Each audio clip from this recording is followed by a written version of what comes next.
नमस्कार, welcome to career 247। मैं हूं प्रशांत धवन। भारत कभी भी एक वैसल स्टेट नहीं बनेगा।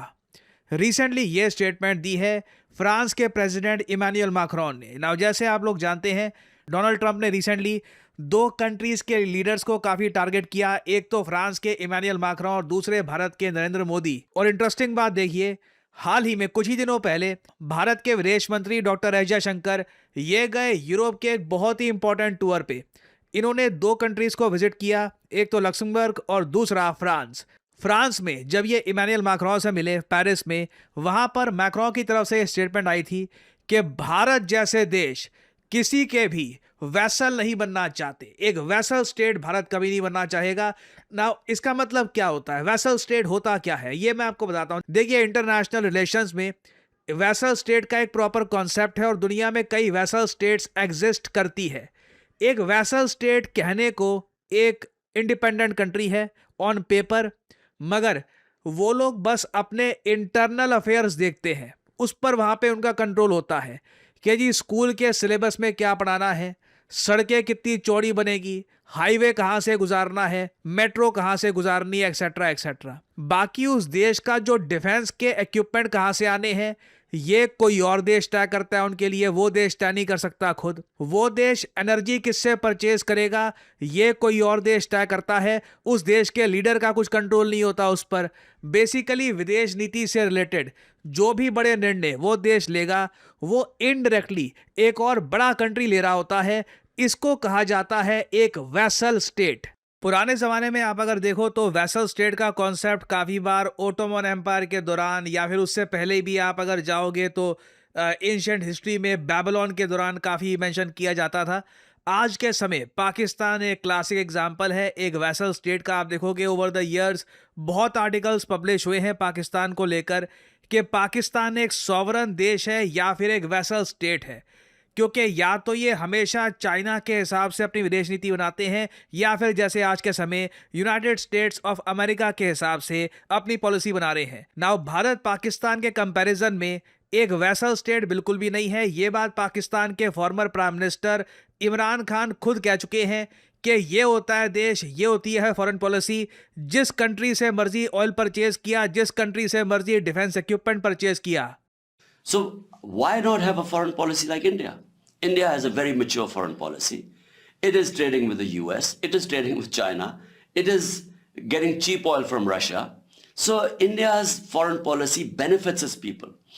नाउ इमरान खान ने अपने टेन्योर में बहुत बार भारत का एग्जाम्पल दिया है। मुझे लगता नहीं है कि इतिहास में किसी भी वर्ल्ड लीडर ने भारत की विदेश नीति की इतनी प्रशंसा करी होगी, इतनी तारीफ करी होगी जितनी इमरान खान ने करी थी। क्योंकि वो डायरेक्ट कंपैरिजन देखते थे और परहैप्स काफ़ी हद तक फ्रस्ट्रेटेड भी फील करते थे कि इंडिया जो कर पा रहा है वो पाकिस्तान नहीं कर पा रहा, आज भी टू बी ऑनेस्ट नहीं कर पा रहा। और इमैनुअल मैक्रोन ने रिसेंटली डॉक्टर एस जयशंकर के सामने एक बहुत इंपॉर्टेंट स्टेटमेंट दिया। ना पहली बात तो आपको समझना होगा कि डॉक्टर एस जयशंकर यहाँ पर फ्रांस में किस मीटिंग में पार्टिसिपेट करने के लिए गए और उस मीटिंग में किस तरीके से यूएसए को सबसे पहले एक बहुत ही स्ट्रॉन्ग मैसेज भेजा तीन देशों ने, फ्रांस, पोलैंड और जर्मनी ने। देखिए, यूरोप में एक बहुत ही फेमस ग्रुप है इन तीन देशों का जिसका नाम है वेइमार ट्रायंगल। इन कंट्रीज का समिट होता है हर साल और इतिहास में पहली बार रिसेंटली भारत के विदेश मंत्री डॉक्टर एस जयशंकर को वेइमार ट्रायंगल के समिट में इनवाइट किया गया।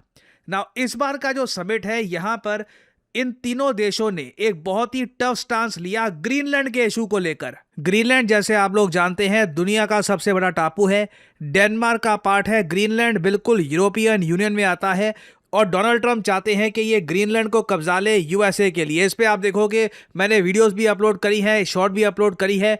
ग्रीनलैंड एक बहुत ही बड़ा इशू बन चुका है आज के समय यूरोप और यूएसए के बीच में। और यहाँ पे आप देख पाओगे Europe unites to defend Greenland. पूरा यूरोपियन यूनियन आज के समय ग्रीनलैंड की रक्षा में खड़ा है। यहाँ पे आप देख पाओगे जर्मनी, फ्रांस और पोलैंड का जो वायनाड समिट है, वहाँ पे साफ साफ बोल दिया गया कि Greenland is not for sale. Greenland कोई ऐसा नहीं है कि यूएस परचेज कर सकता है डॉलर्स में पे करके। और उसके अलावा आप समझ लीजिए कि जो मिलिट्री ऑप्शन है वो तो कंप्लीटली रूल आउट कर दी गई है। तो जब फ्रांस, जर्मनी, पोलैंड ये मैसेज सेंड कर रहे थे यूएसए को, उसी टाइम फ्रांस के प्रेसिडेंट इमैनुअल मैक्रों ने यूएसए की निंदा करी है और ये कहा है कि USA is turning away from its allies. जो इनके हिस्टोरिकल एलाइज रहे हैं उनका समर्थन, उनके डिफेंस में यूएस नहीं आ रहा। और फिर इन्होंने ये भी कहा कि भारत समेत कई देश हैं, जैसे इंडोनेशिया है, इवन आसपास आप अगर देखो एशिया में कई कंट्रीज़ हैं जो सॉवरन कंट्रीज़ हैं, जो किसी के भी एक वैसल स्टेट नहीं बनना चाहते। और ये बात रिस्पेक्ट करने की बहुत ही ज़्यादा आवश्यकता है। और अगर आपके माइंड में सवाल ये है कि भारत को आखिर कोई वैसल स्टेट बनाना क्यों चाहेगा, क्यों दुनिया में आप चाहोगे कि वैसल स्टेट्स एग्जिस्ट करे, देखो ये एक जियोपॉलिटिक्स का बहुत ही पुराना सिद्धांत है, कई सदियों से ये चलता आया है। जब दुनिया को डिवाइड किया जाता है महाशक्तियों में, तब बनती है वैसल स्टेट्स। यहाँ पे आप देख पाओगे इमैनुअल मैक्रों ने, नाउ अगेन मैं रिपीट करूंगा, इमैनुअल मैक्रों आज के समय में कहूंगा perhaps one of the most intellectual और वाइज लीडर्स हैं दुनिया में। इन्होंने रशिया के खतरे के बारे में कई साल पहले वार्निंग दी थी, उसके बाद जो हुआ दुनिया ने देखा। आज भी ये वार्निंग दे रहे हैं कि यूएस जिस राह पे जा रहा है इवेंचुअली इससे यूएस को लॉस ही होने वाला है। और जो ये आप कह लीजिए इनकी टेम्पटेशन है कि दुनिया को बांट देते हैं ग्रेट पावर्स के बीच में, कि हर ग्रेट पावर की अपनी वैसल स्टेट होगी और फिर बेसिकली ग्रेट पावर्स आपस में नहीं लड़ेंगी, जो वैसल स्टेट्स हैं काफ़ी बार उनको लड़वाया जाएगा, या फिर आप कह लीजिए वैसल स्टेट्स से ये डिसाइड किया जाएगा कि किस कंट्री के पास कितना इन्फ्लुएंस है दुनिया में। और यहाँ पे आप देख पाओगे मैं फ्रांस 24 का ही आपको आर्टिकल दिखा रहा हूँ। इधर लिखा हुआ है कि फ्रांस के प्रेसिडेंट इमैनुअल मैक्रों ने वार्निंग दी है कि यूनाइटेड स्टेट्स ऑफ अमेरिका आज के समय खुद को अलग कर रहा है फ्रॉम इंटरनेशनल रूल्स। ये अपने हिसाब से ही चल रहे हैं। और इस विजनरी लीडर की मैं एक बहुत ही इंपॉर्टेंट बात ये देख रहा हूं कि जहां पर एक तरफ डोनाल्ड ट्रंप ब्रिक्स कंट्रीज को दंडित करने की बात कर रहे हैं, आपको याद होना चाहिए ट्रंप ने यह भी धमकी दी है कि हर एक ब्रिक्स कंट्री के मेंबर को अलग से ये टैरिफ से हिट करेंगे। तो उस इशू को लेकर इमैनुअल मैक्रों ने कहा है कि ब्रिक्स कंट्रीज पर टैरिफ लगाने की आवश्यकता नहीं है, नीड ये है कि G7 और ब्रिक्स ये मिलकर काम करें। इधर आप देख पाओगे ये लिटरली इमैनुअल मैक्रों ने कहा है कि जरूरत यह है कि G7 और ब्रिक्स मिलकर आए। और कौन सा देश है जो G7 में भी आपको मिलेगा एज ए गेस्ट और ब्रिक्स में भी आपको मिलेगा? भारत। पिछले कई सालों से लगातार G7 देश के जब समिट होते हैं तब वहां पर भारत को भी इनवाइट किया जाता है as a special guest. Most probably जब यूएस होस्ट करेगा 2026 में G7 समिट, तब भारत को भी ये इनवाइट करेंगे। देखना होगा वैसे कि नरेंद्र मोदी जी ये डोनाल्ड ट्रंप से मिलने के लिए जाते हैं यूएस में या नहीं, क्योंकि वैसे ये बात तो तय हो गई है कि इस साल भी डोनाल्ड ट्रंप भारत नहीं आने वाले। क्वाड समिट लग रहा है कि इस साल भी नहीं होगा। शायद यूएस जेडी वैंस को भेज सकता है या फिर अपने जो विदेश मंत्री है उनको भेज सकते हैं ये लोग, may be that can happen. But Trump का लग रहा है कि अगर प्लान बनेगा भी भारत में आने का तो वो 2027 का बनेगा। तो खैर G7 में जो होगा सो होगा, देखा जाएगा। बट आप इमैनुअल मैक्रों की जो विजन है वो देखिए, वो साफ साफ आइडेंटिफाई कर चुके हैं भारत को कि भारत का यहां पे क्रिटिकल रोल होने वाला है।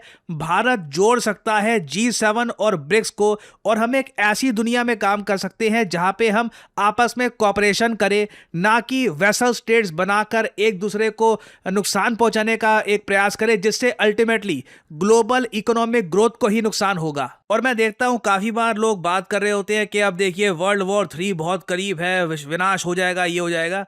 मैं भी आपको बता दूं, भारत के प्रधानमंत्री, फ्रांस के प्रेसिडेंट और इवन मैं कहूंगा जर्मनी के भी जो चांसलर है, जब तक ऐसे मैच्योर लीडर्स हैं, मुझे लगता नहीं है कि हम लोग तबाही के बहुत करीब हैं। कोऑपरेशन एक ज़्यादा अच्छा सोल्यूशन है। इसी महीने के अंत में क्वाइट पॉसिबली मुझे लग रहा है कि इंडिया यूरोपियन यूनियन का एक फ्री ट्रेड एग्रीमेंट या तो साइन हो जाएगा या फिर बातचीत उसकी बहुत आगे और चली जाएगी। और आई थिंक अगले महीने तक एक बड़ी न्यूज़ सामने आएगी। So great things are happening. चाहे यूएसए के ट्रेड डील को लेकर थोड़ा सा इशू चल रहा हो, बट यूरोपियन यूनियन के साथ जो FTA है ये स्पीडली आगे बढ़ रहा है। और यूरोपियन कंट्रीज ओवरऑल आप अगर देखें तो भारत की इंपॉर्टेंस समझ चुकी है। परहैप्स डोनाल्ड ट्रंप की हरकतों ने भारत की इंपॉर्टेंस को कई गुना मल्टीप्लाई कर लिया है यूरोप की नज़र में। ना फाइनली यहाँ पे आप लोगों से मैं क्वेश्चन पूछूंगा। क्वेश्चन ये है कि इस साल 2026 में मेंस T20 वर्ल्ड कप ये कौन से 2 देश होस्ट करने वाले हैं? इस वर्ल्ड कप से रिलेटेड कंट्रोवर्सी चल रही है बिकॉज ऑफ बांग्लादेश। बताइए कौन से 2 देश होस्ट करेंगे 2026 का मेंस T20 वर्ल्ड कप? ये है यहाँ पे आपकी ऑप्शंस। भारत बांग्लादेश, भारत श्रीलंका, भारत ऑस्ट्रेलिया या फिर भारत नेपाल। कमेंट सेक्शन में करिए उत्तर। जो लोग देंगे सही आंसर उनकी कमेंट को मैं दे दूंगा हार्ट, ताकि बाकी लोग समझ पाएं कि सही उत्तर क्या है। आज के समय पूरे भारत में कई लोग हैं जो करियर 247 का IBM powered data analyst course complete करके अपनी पहली जॉब स्टार्ट कर चुके हैं और हमें रोज नए नए टेस्टिमोनियल्स मिल रहे हैं और आने वाले समय में आप देखोगे ऐसे टेस्टिमोनियल्स और भी आते रहेंगे। Hi, I am Shalraj. I am from Hazaribagh, Jharkhand. I recently got placed in College Dunya. Surely just because of Career 247. मैंने Career 247 के Data Analytics कोर्स को ज्वाइन किया था which is in collaboration with IBM. ये पूरा course अलग अलग modules में डिवाइडेड है। सारे मॉड्यूल्स के एंड में मिनी प्रोजेक्ट्स हैं। 7 महीने का ये कोर्स है जिसमें कि 2 मेजर प्रोजेक्ट्स भी हैं। प्रोजेक्ट्स को मैं इसलिए हाईलाइट कर रहा हूँ क्योंकि यही आपके इंटरव्यू क्रैक करने में बहुत इंपॉर्टेंट रोल प्ले करते हैं। And he is absolutely right. Career 247 का डेटा एनालिटिक्स कोर्स पॉपुलैरिटी इसलिए गेन कर रहा है क्योंकि नंबर 1 लाइव क्लासेस यहाँ पे आपको मिलती है। कोई ऐसा नहीं है कि प्री रिकॉर्डेड लेक्चर दे दिए देखते रहो, लाइव क्लासेस मिलेगी और साथ ही साथ आप 2 लाइव प्रोजेक्ट्स पे काम भी करेंगे जिससे आपको जेन्युइनली समझ में आएगा कि एक डेटा एनालिस्ट करता क्या है, जॉब में डिमांड क्या होती है। और वही एक्सपीरियंस आप जब लेके जाओगे इंटरव्यू में तो रिक्रूटर समझ जाएगा कि आप एक जेन्युइन कोर्स कंप्लीट करके आए हैं। और ऑब्वियसली जो सर्टिफिकेट आपको देगा करियर 247 वहां पे आपको IBM और करियर 247 दोनों के लोगो मिलेंगे। That dramatically improves your first impression. और 2026 में भी मैं आपको बता दूं डेटा एनालिस्ट की डिमांड ग्लोबली, ना सिर्फ भारत में, ये ग्लोबल फिनोमेना है, चाहे यूरोप हो US हो, हर जगह डेटा एनालिस्ट की डिमांड बढ़ती रहेगी। मैं कहता हूं अगर आप data analyst as a career नहीं भी चूज करते, आपके पास डेटा एनालिस्ट की एक स्किल भी है ना, उससे भी जॉब में आप सबके लाडले बन के रहेंगे। You will be the golden boy of the office. तो आपको करना सिंपली क्या है, अगर आप इंटरेस्टेड हैं in a career as a data analyst, आपको यहाँ पे एक जॉब लग रहा है कि this should be my future proof job, तो वीडियो के डिस्क्रिप्शन या फिर कमेंट सेक्शन में जाइए, पिन कमेंट में आपको लिंक मिल जाएगा। ये इस लिंक पर करिए क्लिक, यहाँ पे आपके सामने ये पेज खुल जाएगा। यहाँ पे अपनी जो डिटेल्स है डालिए, नाम, ईमेल आईडी, नंबर और ऑफ कोर्स कोड डालिएगा PD10, ताकि आपको डिस्काउंटेड रेट पर ये कोड ऑफर किया जाए। करियर 247 की तरफ से काउंसलर आपको कॉल करेंगे, आप बात कर सकते हैं। यू कैन डिस्कस आपके करियर के क्या प्रोस्पेक्ट्स हैं, आप क्या देख रहे हैं, आप इस कोर्स से क्या चाहते हैं, और आप अपनी जर्नी स्टार्ट कर सकते हैं in the field of data analytics with career 247। Remember to use the code PD10 to get the discounted price in the course. और इसी नोट के साथ यह है वीडियो का अंत। Thank you for listening and as I always say, may the gods watch over you.